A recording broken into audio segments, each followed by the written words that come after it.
Halo Bung, selamat datang. Balik lagi sama Dava Wardana dan kali ini kita bakalan belajar tentang hukum kedua Kepler. Nah, hukum kedua Kepler ini juga sama kayak hukum pertamanya, kesimpulannya diambil dari data hasil pengamatan yang dia lakukan bareng gurunya, Tycho Brahe. Kita langsung aja ya. Jadi, hukum kedua Kepler bilang, sekarang kita punya orbit planetnya elips ya, enggak lingkaran. Itu kesimpulan yang diambil dari hukum 1 Kepler. Nah, hukum 2 Kepler ini bilang gini, itu kan orbit planet nih. Terus ini ceritanya matahari. Kalau misalnya luasan juring yang ini, kita punya luas juring yang itu sama besarnya dengan luas juring yang kedua ini. Sebutlah yang ini titik A, itu titik B, itu titik C, yang itu titik D. Luas juring AB sama dengan luas juring CD. Maka waktu yang dibutuhkan planet buat gerak dari A ke B, kita sebut TAB, bakalan sama dengan waktu yang dibutuhkan planet buat gerak dari C ke D. Gitu ya. Hukum 2 Keplernya kayak gitu. Tapi berarti kita harus menginterpretasikan maksud dia apa, dan nanti kita tinjau juga penyebabnya tuh kenapa jadi kayak gitu. Ini kan konsekuensi dari sesuatu kan. Interpretasinya tuh kan berarti karena jarak dari A ke B, yang ini nih. Jarak dari A ke B yang ini lebih besar daripada jarak dari C ke D, daripada yang itu. Tapi mereka ditempuh dalam waktu yang sama, dari A ke B, waktu tempuhnya sama dengan dari C ke D, berarti planet itu harus ngebut. Waktu jalan dari A ke B, dia harus ngebut. Jalan dari C ke D, dia lebih lambat. Nyantai, slow. Artinya kayak gitu. Kalau di buku-buku, di buku sekolah, ada juga kan yang materi tentang hukum Kepler. Yang ini disebutnya vektor radius. Ini vektor radius. Istilahnya. Oke. Nah, tapi balik lagi. Berarti ketika dekat matahari planet harus ngebut cepat, tapi ketika jauh dari matahari planetnya harus bergerak dengan lambat. Artinya kayak gitu. Dan ini adalah konsekuensi sebetulnya dari banyak hal. Salah satu cara ninjau kenapa ini bisa kayak gini adalah dengan peninjauan menggunakan hukum kekekalan momentum sudut. Sebetulnya ini juga konsekuensi dari hukum kekekalan energi yang bakalan kita tinjau nanti di bagian yang lain. Tapi cara paling gampang salah satunya adalah dengan meninjau momentum sudut, menggunakan momentum sudut. Momentum sudut itu kan biasanya simbolnya L ya. Dan dia itu vektor. Momentum sudut itu M R cross V. Dia cross product. Ya, dan ini juga bisa ditulis R cross M kali V. Sama aja. Asal urutannya R sama V-nya nggak boleh dibalik. Tapi di tahap ini ya kita coba tinjau dia nggak pakai bentuk vektor, pakai bentuk skalar aja. Momentum sudutnya. Jadi kita cuma peduli dengan besarnya dia berapa, nggak dengan arahnya. Biasanya ditulisnya kayak gitu ya, kalau besarnya doang. Atau ada juga buku yang nulisnya cukup begitu doang. Nggak pakai lambang vektor di atasnya, berarti itu cuma magnitude-nya doang. Cuma besarnya aja. Nilainya berapa, tanpa arah. Udah kayak hidup kita ya, tanpa arah. Nah, apalagi? Ya, kalau besarnya doang berarti ini tuh M, RV, sin theta. Gitu kan ya, dari cross product, mathematically kayak. Dengan theta, adalah sudut antara vektor R dan vektor V. Sudutnya yang mana? Gini. Misal ini orbit planet nih, ini matahari.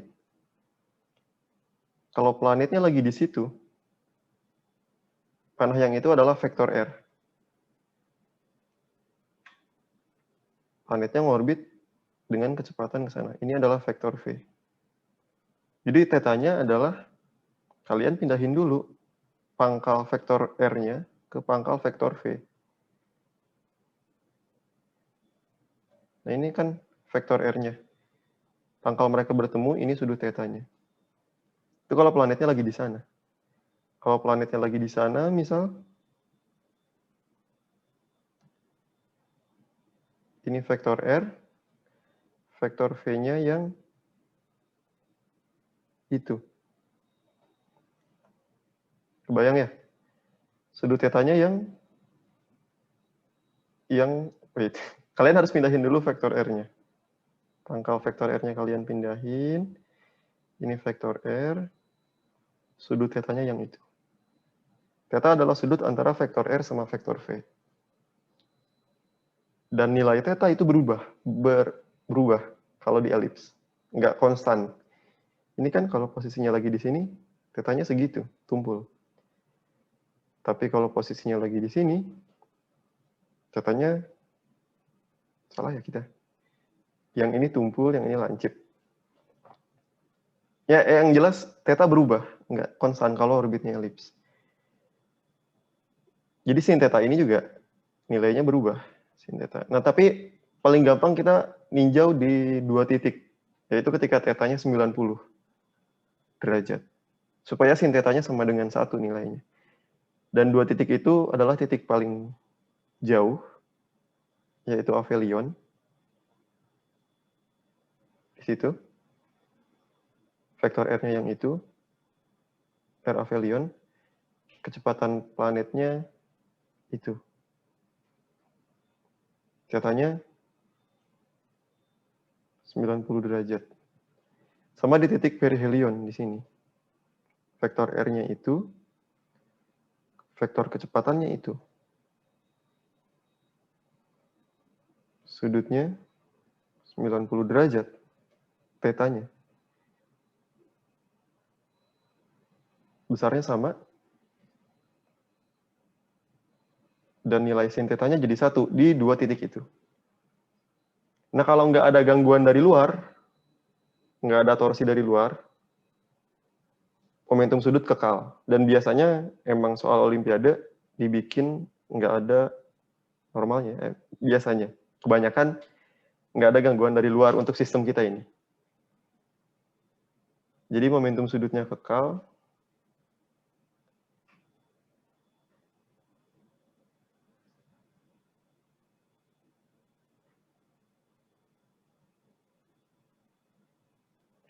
Maka momentum sudut kekal. Kalau momentum sudutnya kekal, terkonservasi, bahasa lain ya, terkonservasi, istilah yang lain, tapi sama maksudnya. Maka nilai momentum sudut ini nggak berubah. Artinya untuk 2 titik ini pun nilai momentum sudutnya sama. Jadi kita punya momentum sudut planet di titik perihelion sama dengan momentum sudut planet di titik aphelion. Misal kita punya planet ini masanya M.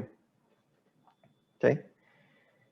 Berarti momentum sudut planetnya ketika di perihelion itu akan sama dengan massa planet kali jarak perihelion kali kecepatan perihelion kali sin theta perihelion yang nilainya sebetulnya ini 1. Sama dengan massa planet kali jarak aphelion kali kecepatan di aphelion kali sin theta aphelion. Aphelion ini yang di perihelion ya. Ini nilainya juga 1. Dan massa planetnya sama, nggak berubah. Jadi kita punya persamaan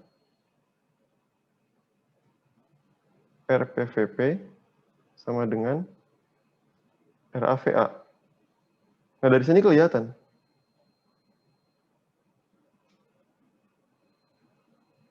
Kalau mau diinterpretasiin pakai bentuk ini, caranya gini.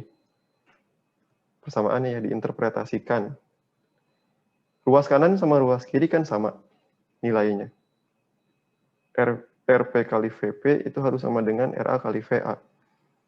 Padahal kita tahu RP itu lebih kecil daripada RA nilainya. Ya berarti mau gak mau, si VP ini harus menyeimbangkan. Ya kan ya? Supaya tetap ruas kanan tetap sama dengan ruas kiri.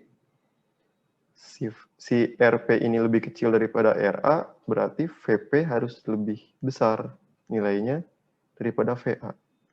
Atau boleh juga kalian interpretasiin pakai bentuk yang RP dibagi RA sama dengan VA per VP. RP lebih kecil daripada RA. Perbandingan ini berlaku. Maka VA harus lebih kecil daripada VP. Jadi maksudnya, tanpa ada yang ngedorong, tanpa ada yang ngegas ataupun ngerem, kecepatan planet ini bakalan mengatur diri. Bakal menyesuaikan dengan sendirinya. Menyesuaikan karena dia tuh harus mematuhi hukum kekekalan momentum sudut. Ketika dia jauh dari matahari, vektor R-nya jadi gede. Ya gak mau vektor V-nya harus mengecil. Dia bakal melambat dengan sendirinya. Ketika makin dekat jaraknya sama matahari, dengan sendirinya juga dia bakalan makin cepat geraknya. Ya ini salah satu tinjauan aja, pakai momentum sudut. Jadi hukum 2 Kepler sebetulnya konsekuensi dari hukum kekekalan momentum sudut. Dan nanti kita bakalan tinjau juga, dia juga konsekuensi dari hukum kekekalan energi. Jadi, seandainya pun kita punya juring yang lain, yang ketiga, di sini misal, dan luas juring yang ketiga ini sama, kayak luas juring yang tadi, misal itu titik E dan ini titik F, luasnya sama, maka bakalan sama lagi ini juga. Waktu tempuh dari E ke F, bakalan sama kayak yang AB sama CD. Waktu tempuhnya. Oke ya, kebayang. Sip. Mantap. Habis ini kita bakalan bahas tentang hukum 3 Kepler, tapi pindah video. Oke? Thank you.